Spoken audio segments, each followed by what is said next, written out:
हरेक चुनावपछि एउटा कुराले सबैको ध्यान तान्छ होइन त?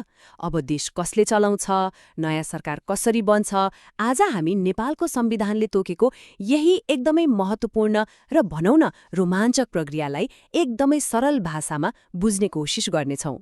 ल अब हेरौँ आज हामी के कुरामा केन्द्रित हुन्छौँ। सुरुमा हामी नेपालको शासन प्रणालीको आधार के हो भनेर बुझ्नेछौँ। त्यसपछि प्रधानमन्त्री कसरी छानिनुहुन्छ, मन्त्री परिषद कसरी बन्छ र संसदको पहिलो बैठकको के महत्त्व छ भन्ने बारे कुरा गर्नेछौँ। अनि अन्त्यमा यो सम्पूर्ण प्रक्रिया किन यति महत्त्वपूर्ण छ भनेर पनि छलफल गर्नेछौँ। सबैभन्दा पहिले जगबाटै सुरु गरौँ। नेपालको शासन प्रणाली कस्तो छ त? हाम्रो संविधान अर्थात् नेपालको संविधान 2072ले देशमा संसदीय शासन प्रणाली अपनाएको छ। यसको मतलब हामीले चुनेर पठाएका प्रतिनिधिहरूले नै देशको शासन चलाउँछन्। संसदीय प्रणाली यो सुन्दा अलि प्राविधिक लाग्न सक्छ होइन त? तर खासमा यो के हो? सोझो भाषामा भन्दा यो यस्तो व्यवस्था हो जहाँ सरकारले आफ्नो शक्ति र वैधता संसदबाट पाउँछ। मतलब सरकारले गरेका हरेक कामको जवाब संसदलाई दिनुपर्छ, जसले गर्दा सरकार अन्ततः जनताप्रति नै जवाबदेही बन्छ। अब लागौं सबैभन्दा चाखलाग्दो र महत्त्वपूर्ण खण्डतिर। चुनाव सकिएपछि देशको कार्यकारी प्रमुख अर्थात् प्रधानमन्त्री को र कसरी बन्छ? संविधानले यसका लागि स्पष्ट बाटाहरू देखाएको छ। प्रधानमन्त्री छान्ने प्रक्रिया त्यति सोझो पनि छैन है। चुनावको नतिजा कस्तो आउँछ त्यसमा भर पर्छ। कहिलेकाहीँ बाटो एकदमै स्पष्ट हुन्छ, कहिलेकाहीँ अलि घुमाउरो। संविधानले हरेक सम्भावित अवस्थाका लागि बाटो देखाइदिएको छ। र यो सबै प्रक्रियाको केन्द्रमा एउटा जादुई अङ्क छ।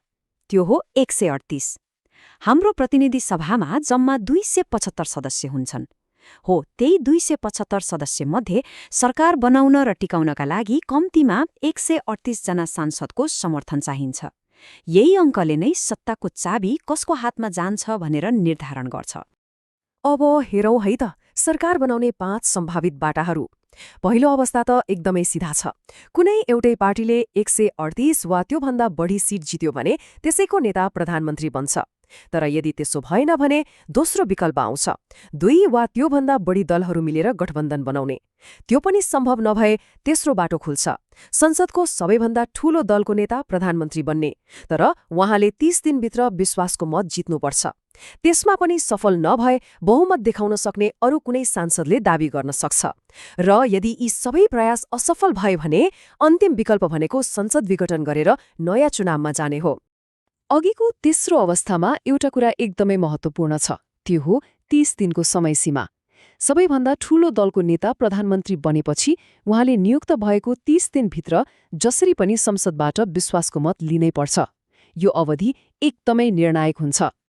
ल, प्रधानमन्त्री त बन्नुभयो, तर उहाँ एक्लैले त देश चलाउन सक्नुहुन्न होइन र? अब पालो आउँछ उहाँको टिम अर्थात् मन्त्री परिषद बनाउने। यो भनेको देशको प्रशासन चलाउने कार्यकारी टोली हो।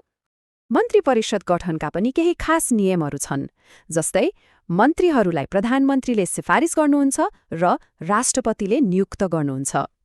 यो पूरै टिम संसदप्रति सामूहिक रूपमा जवाफदेही हुन्छ। अनि अर्को महत्त्वपूर्ण कुरा, मन्त्री परिषद 25 जनाभन्दा ठूलो बनाउन पाइँदैन। उनीहरूको मुख्य काम भनेको देशको दैनिक प्रशासनिक कामकारबाही चलाउनु हो। अब नेता पनि भयो, टिम पनि बन्यो। अब के त? अब पालो आउँछ नयाँ संसदको काम औपचारिक रूपमा सुरु गर्ने। र त्यो हुन्छ संसदको पहिलो बैठकबाट। यहाँ पनि फेरि 30 दिनको कुरा आउँछ।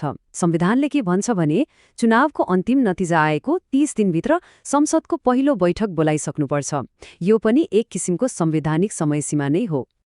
तर सोचौं त, यदि कुनै कारणले तोकिएको समयमा त्यो पहिलो बैठक बस्न सकेन भने के होला? यसको परिणाम के हुन्छ? यो एउटा गम्भीर प्रश्न हो। यो सामान्य कुरा होइन। यदि समयमै बैठक बस्न सकेन भने त्यसलाई संवैधानिक उल्लङ्घन मानिन्छ।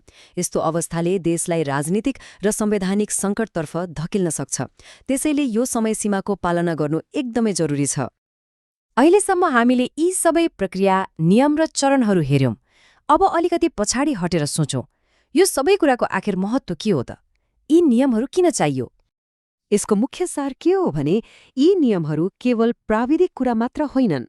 यिनले हाम्रो लोकतान्त्रिक प्रणालीलाई एउटा बलियो जग दिन्छन्, सरकारलाई उत्तरदायी बनाउँछन् र पूरै शासन व्यवस्थालाई व्यवस्थित र प्रभावकारी रूपमा चल्न मद्दत गर्छन्।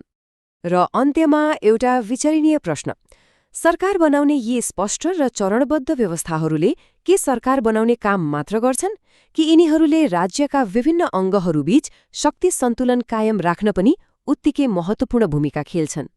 यो प्रश्नले हाम्रो लोकतान्त्रिक संरचनाको गहिराईमा सोच्न पक्कै पनि प्रेरित गर्छ।